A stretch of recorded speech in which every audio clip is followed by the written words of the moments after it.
इब्रानियों 11वें बाब की 5वीं आयत में लिखा है, ईमान ही से हनूक उठा लिया गया ताकि मौत को ना देखे, और चूंकि खुदा ने उसे उठा लिया था इसलिए उसका पता ना मिला, क्योंकि उठाए जाने से पेशतर उसके हक में ये गवाही दी गई थी कि ये खुदा को पसंद आया है। हालेलुया।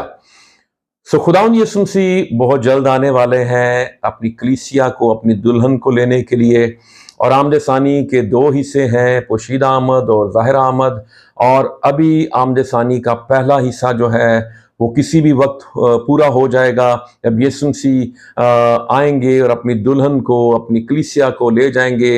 ये रैप्चर है, यानी कलीसिया का आसमानों पर उठाया जाना।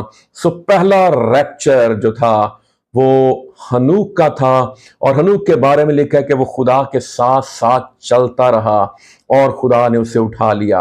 रैप्चर में वही लोग आसमानों पे जाएंगे, वही लोग उठाए जाएंगे जो खुदा के साथ साथ चलते और अपनी जिंदगी से उसके कलाम को पूरा करते और खुदा की मर्जी को अपनी जिंदगियों में पूरा करते हैं।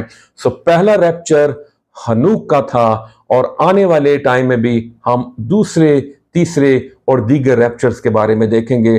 खुदा आप सबों को बरकत दे। आमीन।